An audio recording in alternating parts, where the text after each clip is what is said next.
반갑습니다, 여러분. 오늘 설교의 제목은 결국 기도하라입니다. 어떻게 생각해 보면 신앙생활에 있어서 기도만큼 어려운 것이 있을까 그런 생각이 듭니다. 오늘 본문에 나오는 기도도 생각해 보면 너무나도 당연한 것 같지만 또 우리가 어떻게 생각하기에 따라서는 오늘 에베소서 6장 18절의 본문의 말씀이 애매한 부분이 있다고 저는 생각이 듭니다. 그래서 교회들마다 믿는 사람들조차도 기도를 통해서 우리가 세상 사람들보다 더 세다는 것을 보여주고, 그렇게 우리가 세상 사람들보다는 더 세다는 것을 통해서 우리는 세상을 복음화하려고 합니다. 여러분, 그렇지 않습니까? 지금 이 땅에서 일어나고 있는 전쟁도 그런 이유 때문인 것 같습니다. 우리는 세상을 꼼짝하지 못하게 만들고 싶은 그런 유혹과 충동을 느끼기도 합니다. 십자군 전쟁이 그래서 일어나지 않았나, 저는 또한 그렇게 생각을 합니다. 그래서 우리가 기도할 때에 이런 기도를 합니다. 떠나갈지어다, 물러갈지어다. 우리가 이렇게 기도하는지도 모르겠습니다. 그런데 여러분, 하나님은 그렇게 하시지 않는 것 같습니다. 왜냐하면 우리가 아무리 기도를 해도, 우리가 아무리 하나님 앞에 목이 터져라 부르짖어도, 제가 만난 대부분의 교인들은 여전히 고통 가운데 살아가고 있고 여전히 절망과 답답함을 느끼며 살아가는 교인들이 더 많기 때문입니다. 하나님께서 우리에게 궁극적으로 요구하시는 것은 우리가 세상 사람들보다 세다는 것이 아니라, 하나님이 우리에게 원하시는 것은 우리가 세상 사람들과는 다르다라는 것을 하나님은 보여주시기를 원하십니다. 그리고 이것이 우리가 기도하는 이유여야 합니다. 주님은 우리에게 누가 더 힘을 많이 가지고 있는가를 자랑하고 비교해서 세상보다 더 강해질 것을, 더 세지기를 우리에게 요구하신 적은 단 한 번도 없습니다. 다시 말하면 우리가 싸워야 할 싸움은 우리의 생각과는 아주 다른 싸움이기 때문에 우리가 가져야 할 무기도 그들의 무기와는 달라야 한다라는 말입니다. 그래서 바울은 오늘 본문 앞에서, 에베소서 6장 18절의 앞에서 하나님의 전신갑주를 입고 영적인 전쟁에 임해야 한다라고 말합니다. 그러므로 우리의 이 영적 싸움은 멋지게 깃발을 휘날리면서 우리가 세상을 공격해서 점령하는 것이 아니라, 세상의 끊임없는 그 공격과 유혹 가운데서도 끝까지 믿음을 지켜야 하는 것이 우리의 영적 싸움이라는 말입니다. 본문에서 바울은 이 사실을 강조하고 있습니다. 오늘 본문 에베소서 6장 18절의 말씀 다 함께 봉독하시겠습니다. 시작. 모든 기도와 간구로 하되 항상 성령 안에서 기도하고 이를 위하여 깨어 구하기를 항상 힘쓰며 구하라. 여러분, 그런데 이 말씀을 우리가 들으면 이런 의문이 들기도 할 것 같습니다. 그러면 결국 우리가 하나님 앞에 매달려 기도하고 하나님 앞에 부르짖음으로 모든 문제를 해결하면 되는 것이지, 왜 굳이 우리가 전신갑주로 무장을 하고 그렇게 비웃음 받을 만한 모습으로 기도하라고 말한다면, 도대체 우리가 싸워야 하는 이 영적 싸움과 기도의 관계는 무엇이란 말인가, 이런 의문이 들 것 같기도 합니다. 여러분, 우리가 기도하는데 왜 전신갑주를 입고 중무장을 해야 합니까? 그냥 기도하면 되지. 왜 우리가 기도하면서 싸움을 준비해야 합니까? 도대체 기도와 우리의 노력의 연관성은 어떤 관련이 있을까? 이 기도와 우리의 그런 상관관계에 대해서 저는 네 가지 유형으로 한번 설명을 드려보고자 합니다. 첫 번째 유형은 노력은 하지 않고 기도만 하는 유형입니다. 이런 경우에 몸이 아프면 절대로 병원을 가지 않습니다. 왜냐하면 하나님께 전적으로 매달려서 병 낫기를 구해야지 병원에 가면 믿음이 없다라는 생각을 하는 것입니다. 두 번째 유형은 반대로 먼저 내가 인간적으로 모든 것을 다 해보고 더 이상 내가 할 수 있는 것이 없을 때에, 내가 할 수 있는 것이 아무것도 없다 싶을 때, 그때 기도하는 경우입니다. 그런데 이 두 번째 유형의 사람들은 대부분 유능하고 탁월합니다. 그래서 평생을 살면서도 기도해야 할 이유를 거의 찾지 못하는 경우입니다. 기도하지 않아도 부족함이 없는데 굳이 기도할 필요가 있겠느냐 말입니다.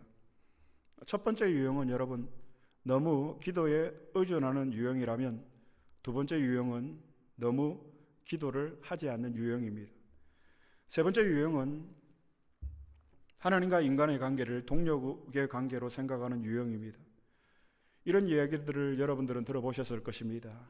We pray, God works. 우리는 기도하고 하나님은 일하신다.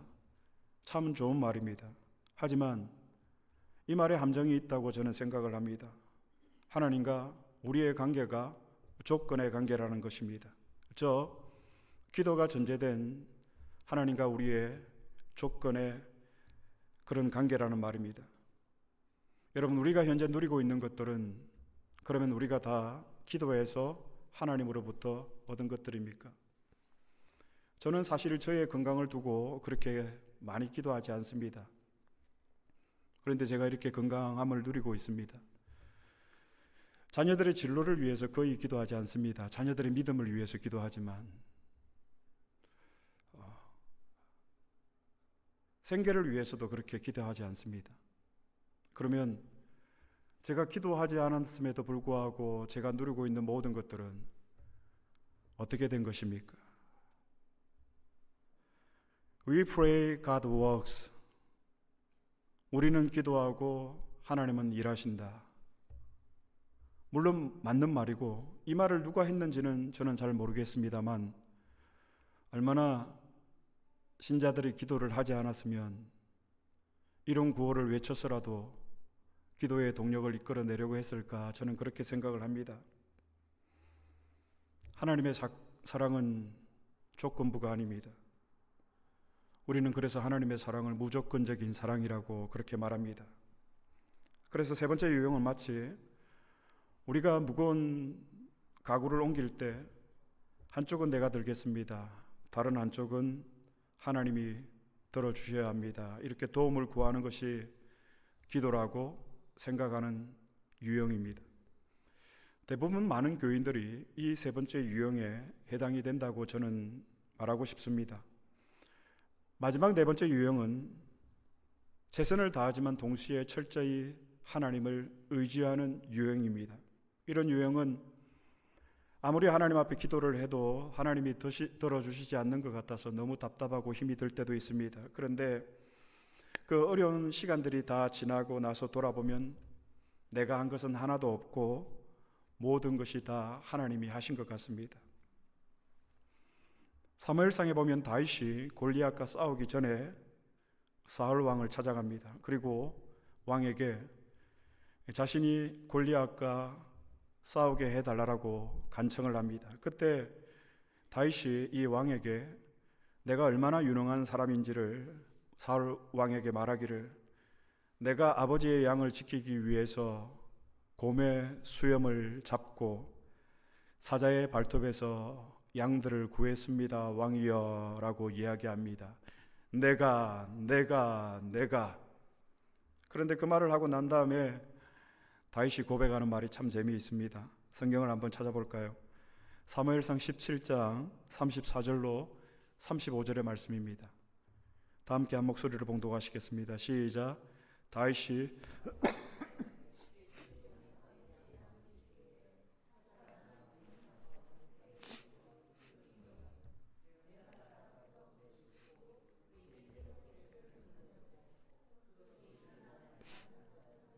내가 그 수염을 잡고 그것을 쳐 죽였나이다. 사무엘상 17장 34절 35절에 보면 주어가 누구죠? 내가. 다윗이 처음 이렇게 이야기를 했습니다. 그리고 마지막에 다윗이 다시 이렇게 말합니다. 사무엘상 17장 37절입니다. 다 함께 한 목소리로 봉독하시겠습니다. 또 다윗이 이르되 여호와께서 나를 사자의 발톱과 곰의 발톱에서 건져내셨은즉 나를 이 블레셋 사람의 손에서도 건져내시리이다. 사울이 다윗에게 이르되 가라, 여호와께서 너와 함께 하시기를 원하노라. 사무엘상 17장 37절의 주어는 누구이죠? 여호와께서. 다윗은 시간이 지나고 나서 돌아보니까 내가 한 것이 아니라 하나님께서 나를 지켜주셨고 하나님께서 나와 동행해 주셔서 내가 이겼다라고 고백을 합니다. 이게 마지막 유형입니다. 전적으로 하나님을 의지하면서 동시에 최선을 다하는 것입니다. 저는 오늘 본문 에베소서 6장 18절 말씀에서 느낄 수 있는 같은 감동이라고 생각이 됩니다. 최선을 다하면서 전적으로 하나님을 의지하는 행위입니다. 본문의 기도는 여러분 문법적으로 보면 에베소서 6장 18절의 기도는 분사로 사용하고 있습니다. 앞에 나와 있는 전신갑주의 내용과 분리된 개념이 아니라 포함을 하고 공유를 하고 있다라는 말입니다. 무엇이요? 기도가. 무엇가요? 전신갑주와. 그래서 본문의 기도는 그냥 기도하라는 말을 하고 있는 것이 아닙니다. 여기에서 기도는 영적인 전투를 위해서 전신갑주를 입고 그 전쟁터 한가운데 견고하게 서 있기 위해서 기도하라는 말입니다. 우리가 믿음을 지키기 위해서 우리에게 절대적으로 필요한 것이 여러분 기도이기 때문에 바울은 이 짧은 한 절에서도 여러 번 그렇게 기도를 강조하고 있습니다. 여러분, 우리가 왜 기도해야 합니까? 기도는 우리의 이 영적 싸움이 우리에게 속한 것이 아니라 하나님께 속해 있다라는 고백입니다. 이 성경이 쓰여질 무렵 당시 로마 황제의 권력은 대단했습니다. 수많은 그리스도인들을 사자의 밥이 되게 했고 사랑하는 가족과 사랑하는 교우들이 보는 앞에서 불태워 죄가 되어 없어지게 했지만 그래서 교회가 없어졌을까요? 그래서 그리스도인들이 여러분 사라졌을까요? 아니요. 기도하는 그리스도인과 교회를 세상은 절대로 이길 수 없습니다. 왜냐하면 이 영적 싸움은 우리 그리스도께서 이미 승리하신 싸움이기 때문입니다. 기도란 바로 이렇게 승리하신 그 주님을, 내 주님을 바라보고 온전히 의지하는 행위가 기도라는 것입니다. 하지만 답답하기만 하고 풀리지 않는 우리의 현실은 어떻게 해야 합니까? 우리의 가정의 현실은 어떻게 해야 합니까? 어떻게 해야 이 땅의 교회들이 복음의 사명을 감당할 수가 있겠습니까? 어떻게 해야 우리 교인들이 굳은 결심과 희생을 각오로 이 세상에서 빛과 소금으로 살아갈 수가 있겠습니까? 어떻게 해야 우리가 낙심하지 아니하고 어떻게 해야 이 땅에 우리의 소망을 둔 것이 아니라 저희 영원한 하나님의 나라를 바라보며 어떻게 해야 우리가 살 수 있겠습니까? 어떻게 하면 우리가 그렇게 살 수 있겠습니까? 기도가 중요한지 알겠는데, 기도하라는 말씀도 알겠는데, 기도는커녕 너무 힘들어서 죽겠는데, 이 세상의 그 초롱성 같은 거대한 이 장벽 앞에서 우리는 아무것도 할 수 없을 것 같은데 어떻게 하면 좋겠습니까? 어떻게 하면 우리가 이길 수가 있겠습니까? 아니, 이기는 것은 둘째 치더라도 어떻게 하면 우리가 견딜 수가 있겠습니까? 사랑하는 새안디옥 교회 교인 여러분, 오늘 바울은 이렇게 이야기합니다. 변함없이 하나님을 신뢰하며 하나님을 의지하며 우리의 믿음을 지키기 위해서는 결국 끊임없이 기도하라입니다. 저는 지금 이 말이 여러분들에게 얼마나 추상적이고 또 모호하고 애매한 말인지 누구보다도 더 잘 압니다. 목사인 저도 기도를 해야 하고 기도하기 위해 교회에 왔지만 기도하지 못할 때가 너무나도 많이 있습니다. 그러나 하나님의 말씀인 성경은 기도의 절실함을 말하기 위해서 오늘 본문에서 모든 기도와 간구라고 하였고, 또 우리의 바른 기도를 위해서 성령 안에서 기도하라고 하였고, 어떤 경우에도 낙심하지 않기 위해서 항상 기도하라고 우리에게 말씀하고 있습니다. 오늘 말씀의 제목처럼 결국 기도하라입니다. 그래서 기도란 여러분 우리를 강하게 만드는 수단이 결코 아닙니다. 죄송합니다. 기도 좀 했다고 내가 강한 줄, 높아진 줄 착각하지 마시기를 바랍니다. 기도는 우리의 원함을 이루어내는 수단도 아닙니다. 기도는 나의 유일한 주인이신 주님을 철저하게 의지하는 행위입니다. 그래서 우리가 일반적으로 알고 있는 기도는 우리의 소망을, 우리의 원함을 구해서 얻어내는 것이 기도라고 우리는 그동안 그렇게 배워왔고 또 그런 기도를 하나님 앞에 드렸습니다. 그래서 우리가 원하는 것을 얻지 못할 때 많은 사람들이 기도의 자리를 떠나게 됩니다. 그러나 기도가 나의 유일한 주인이신 그 주님을 철저히 의지하는 행위라면 그 기도를 드린 사람은 사자의 굴 속에서도 불물불 가운데서도 그 기도의 자리를 떠나지 않을 수가 있습니다.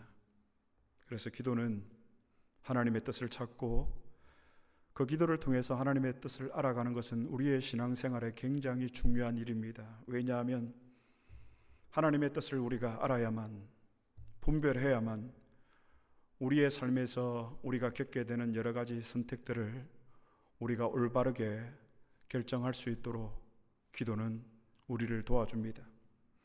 저는 겟세마네 예수님의 기도가 그런 측면이 아닌가 생각을 합니다. 단순히 문제를 뛰어넘는 것이 아니라 예수님 자신에게 주어진 이 사명, 그리고 무엇보다도 십자가의 죽음보다도 반드시 자신이 해야 할 그 일을 위해서 예수님은 기도하셨습니다. 저 같았으면 하나님 도망갈 길 만들어 주십시오. 피할 길을 내어 주십시오. 돕는 자들을 보내어 주십시오 라고 기도하지 않았을까 생각을 합니다. 예수님은 십자가의 죽음을 앞두고 그 절박한 그 깊은 고통의 시간 속에서도 예수님은 하나님의 뜻을 찾았습니다. 미국의 작가 맥스 루카이도라는 재미난 사람이 있습니다. 신학을 공부한 사람이 아니지만 성경에 있는 재미난 내용들을 책으로 펴낸 사람입니다. 이 맥스 루카이도가 그의 책에서 십자가를 앞두고 체포되시는 그 절박한 상황에서도 예수님이 사용하신 그 언어들을 분석을 했는데, 예수님이 총 98개의 단어를 사용했는데 그 중에 30개 이상이 하나님의 뜻에 대한 것이었다라고 맥스 루카이도는 이야기를 하고 있습니다. 죽을 것 같이 힘들고 억울하고 원통하고 아프고 그런 것이 아니라 그 절박한 상황에서도 하나님이 원하시는 것이 무엇인지를 예수님은 찾으려고 했다라는 것입니다. 우리는 어떻습니까? 우리는 기도해놓고 우리가 기도한 그 내용과는 상관없이 내 마음대로 살아갈 때가 얼마나 많이 있는 줄 모릅니다. 무엇을 구했는지조차도 우리는 기억하지 못합니다. 그러나 하나님의 뜻을 구하는 사람은 내가 하나님 앞에 어떤 기도를 드려야 하고 또 내가 하나님 앞에 드렸던 기도의 내용을 분명히 알고 그 삶에서 그 하나님의 뜻을 찾아서 그 하나님의 뜻대로 살아가려고 합니다. 하나님이 누구를 도우시겠습니까? 자기 마음대로 살아가는 사람을 돕겠습니까? 하나님의 말씀에 순종해서 주님만을 유일한 나의 주인으로 모시고 살아가는 그 택한 하나님의 백성, 하나님의 자녀를 하나님께서 도우시겠습니까? 여러분, 하나님께서 동행하신다라는 이 말이 우리에게 왜 감동으로 다가오지 않습니까? 하나님이 나와 동행하신다라는 이 믿음 없이 우리가 살아가고 있기 때문이 아닙니까? 하나님이 우리와 동행하십니다. 그런데 사실 여러분, 우리가 하나님 앞에 비참함으로 살아가게 된 원인이 무엇일까요? 기도를 하지만 하나님의 뜻을 구하지 않기 때문이고, 이것이 우리의 인생이 베베 꼬이게 된 주범이기도 합니다. 그래서 우리의 기도의 목적은 내 뜻은 완전히 다 하나님 앞에 내려놓고 하나님의 뜻을 찾아내는 것이 참된 기도의 목적입니다. 기도의 응답으로 유명한 사람이 있습니다. 누구일까요? 조지 뮬러입니다. 그런 그의 생애 가운데 15,000번 이상 기도의 응답을 받았다고 합니다. 그는 어릴 적부터 이 가난한 자들에 대한 그 연민의 마음, 긍휼의 마음이 있었습니다. 젊었을 때 기도하면서 하나님 고아원을 세우겠습니다 해서 5개의 고아원을 세워서 10,000명 이상의 어린 고아들을 돌봤다고 합니다. 그런데 그에게는 이런 사업을 할 수 있는 아무런 자본이나 능력이 없었습니다. 그런데 어느 날 새벽에 일어나서 하나님 앞에 이 불쌍하고 가엾은 고아들을 위해서 기도할 때에 우유 배달차가 고장이 나서 뮬러의 집에 앞에 서 있는 거예요. 그러면서 이 우유가 오늘을 넘기지 못하면 버려야 하기 때문에 당신이 필요한 대로 쓰십시오. 그래서 뮬러가 자신의 고아원 아이들에게 그 우유를 나누었다라는 일화도 그의 전기에서 본 적이 있습니다. 그런데 38년 동안 그와 함께 살았던 그의 아내가 어느 날 갑자기 병에 걸려서 고생을 하고 힘들게 지내다가 결국 죽게 되었습니다. 뮬러의 모든 기도에 응답하시던 하나님이 왜 사랑하는 아내를 데려가셨는지 그는 너무 힘들고 괴로웠을 것입니다. 하지만 뮬러는 아내의 장례 예배를 자신이 직접 인도하고 설교까지 합니다. 아내의 장례 예배에 그가 택한 성경 본문은 시편 119편 68절이었습니다. 다 함께 시편 119편 68절의 말씀 봉독하시겠습니다. 시작. 주는 선하사 아멘. 주는 선하사 선을 행하시오니. 이 제목으로 뮬러는 아내의 장례식 예배에서 설교를 했습니다. 뮬러가 설교한 내용은 3가지 요지였습니다. 주는 선하사 선을 행하시오니 아내를 내게 주셨습니다. 주는 선하사 선을 행하시오니 38년 동안 오래 아내를 제 곁에 두셨습니다. 주는 선하사 선을 행하시오니 아내를 데려가셨습니다. 주는 선하사 선을 행하시오니. 저는 뮬러가 이렇게 기도할 수 있었던 힘은 바로 그의 기도에 있었다고 감히 확신을 합니다. 사랑하는 새 안디옥 교회 교우 여러분, 우리가 주님만을 바라보고 이 치열한 영적 전쟁의 현장인 이 세상에서 주님을 붙들고 주님을 놓치지 않기 위해서 해야 할 일이 있습니다. 무엇일까요? 결국 기도하는 일입니다. 시련과 고난을 참고 견뎌내는 힘도 기도에서 옵니다. 고난 중에 더욱더 하나님을 바라보게 하는 힘도 기도에서 옵니다. 그런데 압니다. 기도할 기분도 아니고 기도할 힘도 없다라는 것도 잘 압니다. 무엇보다 우리가 기도한다고 우리의 상황이 크게 달라지는 것이 없다라는 것도 잘 압니다. 그러나 기도할 힘이 없어도, 기도할 기분이 아니어도 After all 결국 우리에게는 기도밖에 없습니다. 기도가 아니고는 목사의 사명을 감당할 수가 없고요. 기도가 아니고는 거룩한 성도의 삶을 살아낼 수가 없습니다. 어려우십니까? 힘드십니까? 너무 괴로워서 하소연할 데도 없고 한숨 짓고 눈물 나는 일뿐입니까? 목사로서 그런 여러분들을 위해서 할 수 있는 것이 아무것도 없을 때 면목이 없고 저 자신이 원망스러울 때가 많습니다. 돈이라도 많이 있다면 여러분의 필요만큼 빌려주는 것이 아니라 그저 드리고 싶습니다.